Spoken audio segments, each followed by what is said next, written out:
Good evening. I'd like to welcome you all here tonight. I'm going to speak to you guys tonight about the importance of higher education. It's very important, especially nowadays, to get your degree. Um, a two-year degree is great, but four-year degree is even better. Nowadays, young adults are who receive a four-year degree earn, on average, 105% more than those who don't receive a high school education. And past that, they earn 57% more than those young adults who all they receive is a high school education. So it's very important to get your degree, and that's just earning wise. To go past that, there's data that suggests that receiving a high school or a four-year degree from the university is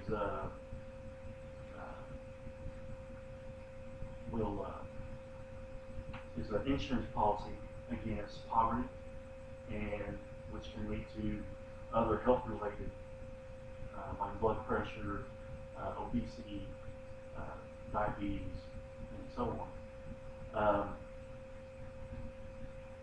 If you've been in the work market lately, you know how hard it is to find a job that pays well, that you don't have to work 80 hours a week. You can make quite a bit of money working 80 hours a week, but who wants to do that long term? There's a glass ceiling in the workforce right now for people who don't have a college education. I've been in the workforce for 28 years, and I've worked for 3 different companies, and at all 3 companies, I hit a glass ceiling.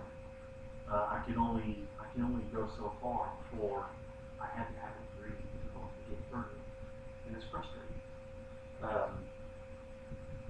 Many qualified candidates are passed over for promotion or for jobs, and it's all because they just don't have a degree. It's a perception, almost more than anything else, but it is there. I mean, how many jobs have you went and applied for, or how many promotions have you gotten passed over for just because you didn't have a degree? And it's very frustrating. Based on my experience, my years of experience, I urge everyone to earn at least their 2-year degree, and hopefully go for your 4-year degree. It gives yourself and your family a chance for a brighter, happier, and healthier life long term.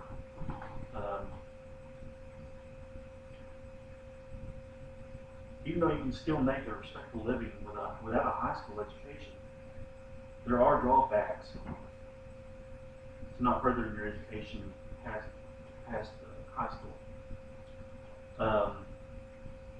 Like I said earlier, there's a link between your education level and poverty. Those with a high school education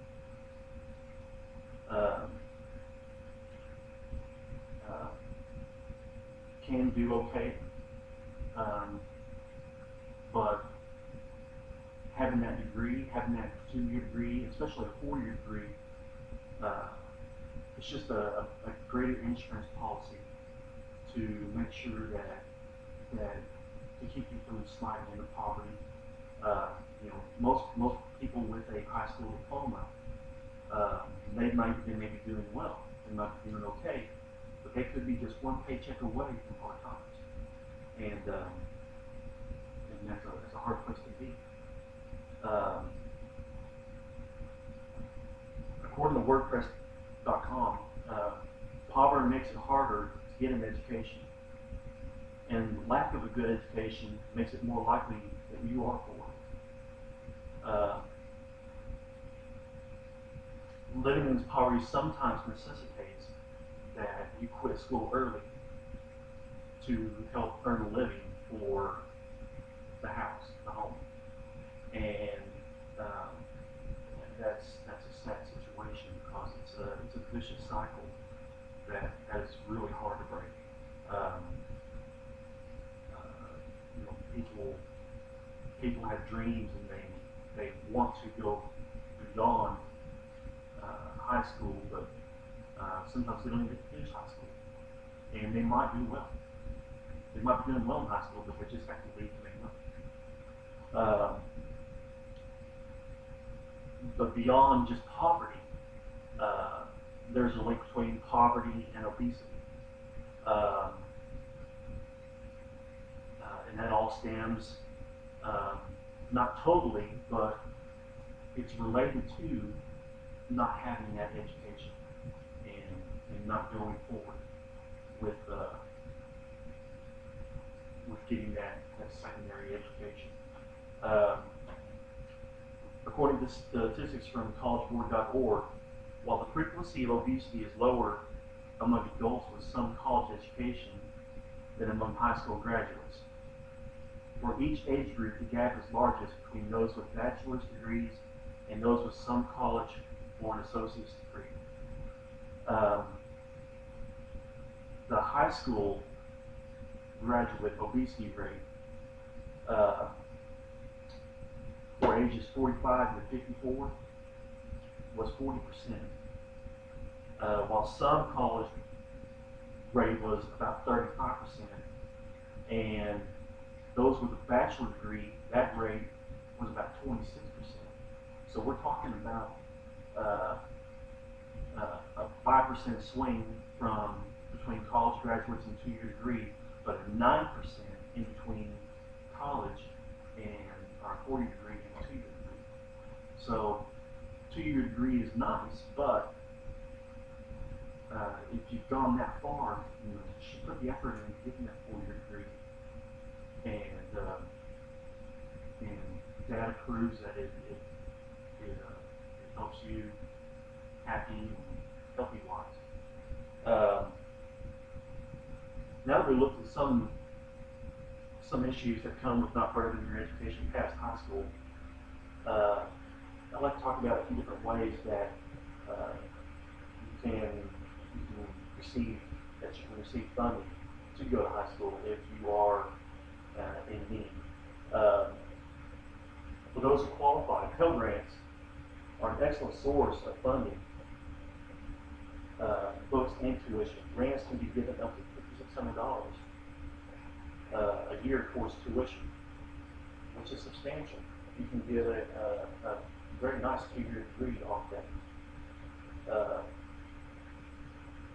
And what cannot be covered by Pell Grants can be covered by student loans, which you do have to pay back. But the thought is that the earnings that you make from that degree can go to pay off that loan. There are also many scholarships available if you do well in high school. If you do well in your first year of college, there are certain scholarships that you can apply for that you can get and will help you pay for your college. There's athletic scholarships if you're an athlete. There's all kinds of different ways that you can pay for your college that you don't have to pay back. Lastly, if you're an adult and you have a job, there are jobs that will pay for your college. Maybe not up front, but they will pay you back. That's a good benefit to have if you're at a job and you're looking to advance in that job. They tend to look favorably towards that. Towards you want to learn more about what's going on with your job and to advance in your position.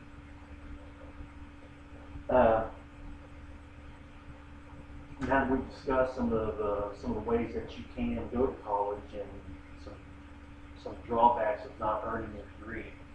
Uh, let's visualize what the end results of our lives, our cities, and our government would look like with an emphasis placed on higher education. Um, Imagine the world we live in if more people were able to devote more time to resources towards earning their education as they were on social media. Uh,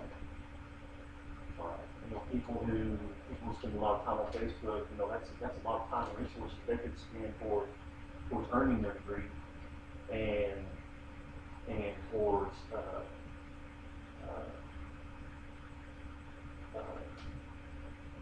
ensuring their families are happy and healthy. Um, Imagine what resources would be available to our government if they were less focused on supplying to the unemployed and more focused on alternative fuels and domestic issues. Um, um, Imagine what the state of Oklahoma would be like if the majority of citizens had a college education. Oklahoma is